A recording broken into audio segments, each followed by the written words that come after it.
Depending on how old you are and what your interests are, the phrase "the best of both worlds" might make you think of one of two things. The first could be the late 2000s sitcom Hannah Montana, but if you're watching this video and you've seen the title, the chances are it's more likely a plug-in hybrid electric car. And since I haven't been watching Hannah Montana for the last couple of months, let's talk about what I have been doing, and it's driving this. It's the Mitsubishi Eclipse Cross plug-in hybrid, and it's got some cool drivetrain tech that the petrol version obviously misses out on. But to get into it, you have to pay a hefty premium over the other version, and it is hefty. Specifically here we have the ES, which, just like the petrol range, means it's the base model in the plug-in range, and that means it has pretty much next to no bells and or whistles. Here, that means despite you paying an extra fair chunk for the drivetrain, you're actually not getting that much in the car. For the petrol base model, it's $31,490 before on roads, but here, it's $47,290. That means you're paying nearly 16 grand just for the fact that it's a plug-in hybrid. Yep, the hybrid drivetrain effectively adds $15,800 to the price of the small SUV. So the PHEV costs about 1.5 times as much. That's a big oof. The ES comes with, as mentioned, pretty slim features too. Aside from lacking some safety features that you get in the higher grade Aspire and Exceed, the ES misses out on sat-nav, heated or power adjustable seats, and LED headlights. It also makes do with a 4-speaker sound system, which is noticeably short of the audio quality available in even entry-level hatchbacks these days. Stepping up to the Aspire means twice as many speakers and in premium audio setup. Its 8-inch touchscreen, however, is standard across the range, and its wide Android Auto and Apple CarPlay functionality means being able to get around the fact it's feeling quite outdated. In front of the driver, a small 4.2-inch TFT color display is flanked by 2 actual physical dials, which are quite nice for the simplicity, but mean you don't get a lot of information in front of you. Hey, do you reckon there might be any kind of way to find out what kind of drivetrain this car has? If you find a way, let me know. Giant plug-in hybrid EV badges aside, I actually think the Eclipse Cross looks pretty cool, especially from the front. There's sort of some of that current Mitsubishi design language that looks a little bit aggressive and has sort of almost a rally sports car touch that, at least visually, is still there within the brand, despite not really actually being there underneath many of its cars. Eclipse Cross in black badging across the front, even here on the base model, looks kind of cool and fills that kind of big text across the car current trend that's going on. But here on the ES base model, there are a couple of things that kind of give away the game that this isn't the top spec version. One of them being these giant halogen headlights here that, despite being underneath LED DRLs, when you turn them on at night time, they don't exactly light it up like it's daytime. The other thing is kind of weird across the range. All the wheels are the same, which here is great, but if you've spent the extra to get the top spec, it kind of might make you feel a little bit like you've been ripped off. From here back, the silhouette has a little bit of a slope towards the rear, and then until you get to the back of the car, there's not really much to talk about. It's pretty normal, it's a small SUV, and it doesn't look that interesting from the side. Down here at the back, Eclipse Cross in chrome lettering again under the badge. I actually don't mind the taillights. I think this L-shaped kind of design looks quite cool, and then not much else to talk about aside from the fact that on the base ES you don't get an automatic tailgate lift. You have to do it yourself, which takes just a little pull. Finally, on the opposite side of the fuel filler here at the back of the car is the flap for both kinds of chargers. You've got the AC and the DC. I'm not making the joke. This is probably the one you'll use most of the time. It's the one that you can use to plug straight into your household plugs. This one's a little bit rarer in Australia. It's the DC fast charging plug, and you'll probably be a little bit more hard pressed to find some way to plug it in. Let's jump inside and have a look at what's actually inside the Eclipse Cross. In here, this is where the ES grade, being part of the plug-in hybrid range, comes in as a little bit of a strange idea. If you'd spend just over $30,000 for the base model in the petrol range, you'd probably get in here and think, yeah, this feels about right. But since you're spending nearly 50 grand, you get into a car and it feels a little bit like a hire car, you're probably going to be kind of disappointed. And that's why I would probably say, again, that the ES is not the one to get if you're looking at the plug-in hybrids. Spend that little bit extra to get some features. For example, there is a set of 2 USB-A plugs here, no USB-Cs, and they're the only way to use Android Auto or Apple CarPlay and charge your phone. There's no wireless charging pad. The other thing is that the actual multimedia screen itself feels a little bit outdated, and so does a lot of the rest of the interior of this car. Underneath, it's basically the same platform as the Lancer from the mid-2000s, and some of the things in this car kind of give it away. The buttons on the steering wheel, for example, are quite big and plasticky looking, feeling and sounding, and in front of you you've got actual physical dials, which is fine because they're quite clear, but in the middle there's that little TFT driver display that isn't very communicative. The other thing is, if you want to actually know what's going on with any of the plug-in hybrid stuff in the car, it's all fairly rudimentary in front of you, but you can actually go into plug-in hybrid screen on the multimedia screen, which has so many different options for information and none of them are very clear. You also can't really use them if you're using Android Auto or Apple CarPlay. Down here is probably the most advanced looking part of the interior, and that's the controls for the drivetrain. You've got buttons down here for the saving and charging battery modes, the full EV mode, and the gear shifter itself isn't traditional, but it's fairly easy to work out and get used to once you've been driving the car for a while. The other thing about the interior is that when you realize you could have had some of those extra features for a little bit more money, you'll probably miss them. That 4-speaker audio system that I mentioned, for example, sounds it. It's not very good. It sounds a little bit like the 90s on the radio. My 2002 Mitsubishi Lancer that I had for my first car had a better audio system than this from memory. A couple of other things you might miss in the interior are any kind of different trim from cloth on the seats or electric adjustment. I kind of don't mind them. I'm a little bit of a set and forget person when it comes to my driving position, and the cloth seats are pretty nice if it's a sunny day. Leather would be a bit hot anyway. You also don't get a sunroof, and the climate control isn't actually climate control, it's just air conditioning. But there are a lot of things in the interior that make it very practical. There's plenty of space in the door cards for quite a large water bottle and a bunch of other items. The cup holders in the middle are 2 very slightly different sizes and they're pretty well placed. Plus, there's plenty of space here in the central bin, plus a little bit there that you can put smaller items on. There's a little bit of a cubby here that sort of holds your phone in there nicely when you've got it plugged in, which you probably always will, and there's quite a large glove box here as well. One more thing, and it really bothers me and I don't know why, is that on the visor here you get a little bit of a mirror but no light, even though there's a space for one, and when you close it, it's really loud. It's just a really loud thud. I don't know why, that kind of bothers me. For a small SUV, the backseat of the Eclipse Cross isn't cramped despite how the sloping roofline looks. In fact, I'd probably even go as far to call it relatively spacious for what it is. Behind my own seating position here, for example, I'm 5'11" and I've got heaps of space in front of my knees. I've also got plenty of headroom, and the only way I'm going to hit my head is if I lean off to the side. I've got heaps of shoulder room, and I genuinely took a full day trip with 3 adults in the backseat and got no complaints. Maybe that's because they were getting a free ride, but they didn't seem cramped at all. The other thing is that these seats are actually adjustable in terms of the angle, so you can lean back a little bit for a longer drive, and you actually do get a little armrest with a cup holder here in the middle as well. There's also a space for a water bottle in the door, which is quite nice, and weirdly, a USB-C port in the back next to the USB-A. The front seat doesn't even get a USB-C port.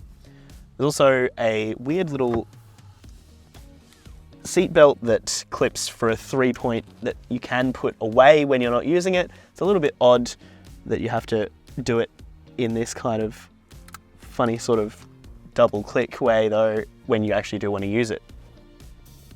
One slight disadvantage of the plug-in model is that because of the extra space taken up by the battery and the drivetrain, you lose about 50-ish litres of space over the petrol model in the boot. There's 359 litres in here, and you also don't get a spare tyre.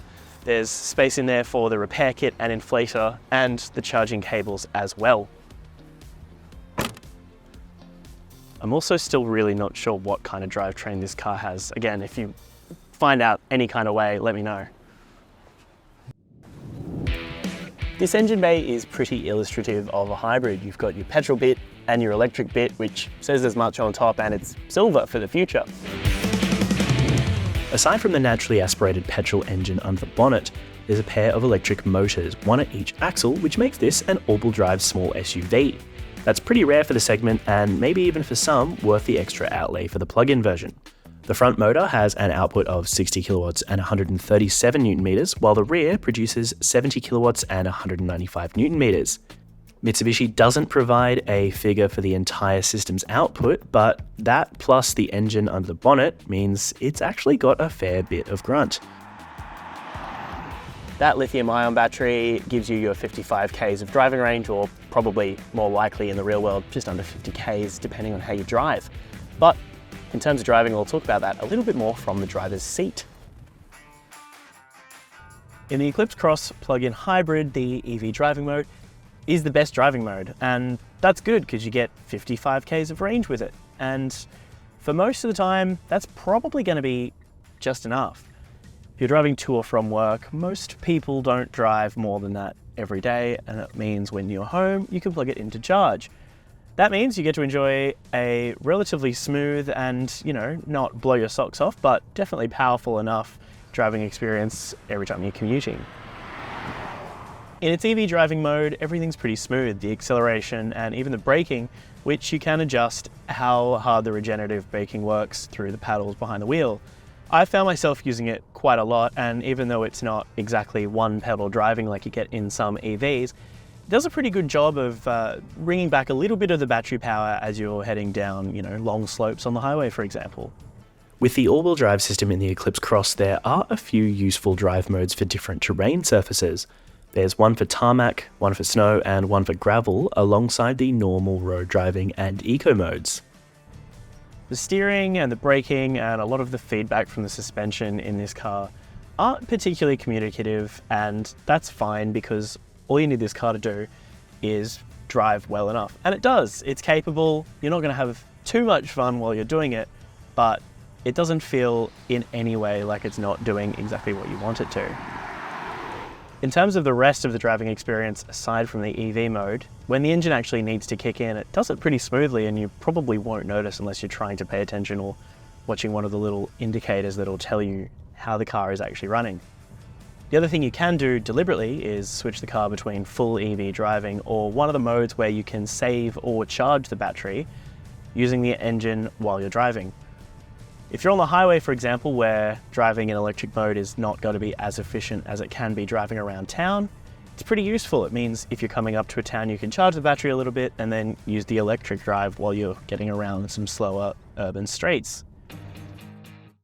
The problem with that is that it takes a little bit of time and uses a fair bit of fuel. The fuel tank in this car isn't quite as big as the full petrol version, obviously. So, for example, on a 2-hour trip between Melbourne and Bendigo, I found myself going through about a quarter of a tank, maybe a little bit more, before I'd even gotten to the location. By the time I got back to Melbourne, I found even though I had left with a full charge and charged along the highway, I came back with about half a tank, which is fortunately probably not going to be most of the use cases for this car.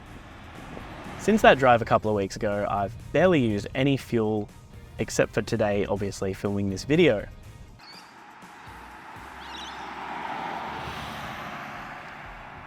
The Eclipse Cross plug-in hybrid has an official combined cycle fuel consumption figure of 1.9 litres per 100 k's, but the testing method that they use means most of that is able to be run on the 55 kilometres of EV driving, which obviously doesn't use any fuel. Realistically, that means fuel consumption is going to be quite variable depending on the average drives you take and how disciplined you are with charging, and also your right foot. During testing, in the first month of my time with the Eclipse Cross, I managed 6.4 litres per 100 k's, and that was only with a couple of charges. In my second month, I was a little bit more disciplined with charging, 6.1 litres per 100 k's, but a full day trip with a car full of friends probably did a little bit of damage to that figure as well. In its last month, I wanted to see just how much the Eclipse Cross would drink without the benefit of a full battery at all. That came to 8.47 litres per 100 k's. Of course, that's about the worst you'll get out of the Eclipse Cross, but to hit the brand's claimed 1.9 litres per 100 k's, you pretty much need to remain within the confines of the city and keep it plugged in every night. To get it fully charged, a regular house plug with the cord that comes with the car takes about 7 hours, but you could have a wall box and home renewable like solar if this stuff is important to you. For me, in a share house, getting the most out of the plug-in has meant hogging the driveway and running a cable to the car across the front deck. Sorry, Charlie. DC fast charging should fill the plug-in hybrid from 0 to 80% in 25 minutes, but that requires you to find a fast charger in public that is free and working. The ES lacks some safety features like cross-traffic alert or blind spot warning available in the Aspire and Exceed variants, but it does get things like AEB and a forward collision warning. A reversing camera, rear parking sensors, and 7 airbags are also included, as well as the things you'd expect like anti-lock brakes or ABS. There's not much in terms of high-tech active safety at this end of the range. In case of a crash, the Eclipse Cross plug-in hybrid scored 5 stars when NCAP tested it back in 2017, but that rating expires in December 2023. Wait, that's like now!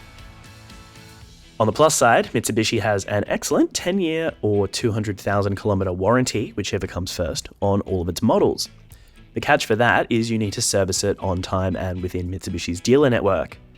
Cap price servicing with Mitsubishi costs between $350 and $550 roughly for most services, though later in that 10-year time span, there are a couple of $899 services that pops up. If you don't go with that, you get a 5-year or 100,000 kilometer warranty, whichever comes first, which is still not far from the industry standard of 5 years and unlimited kilometers. The battery, regardless of your servicing, is covered for 8 years or 160,000 Ks. I'm still feeling a little bit conflicted about the Eclipse Cross plug-in hybrid, especially this base ES model. Like I mentioned, it really doesn't have that many features, and if you've spent nearly $50,000 on a car, you'll probably be a bit disappointed by it. If you want this car, it might be worth going up the specs a bit because you've already put in that extra outlay of nearly 16 grand just for the drivetrain. The other thing is though, if it doesn't suit your lifestyle, and I don't know if it does mine, I live in a share house where I don't always have access to a charger, having a plug-in hybrid is a little bit of a hassle. You really have to have a garage and a wall box that could charge it relatively quickly and somewhere to keep it charged at all times. If you're ever driving more than 55 Ks on average for a little while too, it starts to lose that value proposition of saving the fuel as well. If you do want that electric car driving experience, there are options in fully electric cars like Hyundai's Kona, not too different in size from this, and fully electric at not too much more money. The other thing is, if you just want a hybrid car, Toyota and Honda and plenty of others have options for under $50,000 that will probably do the job, and you can even get in a RAV4 if you're willing to wait, which is a bigger car. Unfortunately, I have to say it really comes down to your own preferences and needs. The Eclipse Cross is probably a good option for a select few.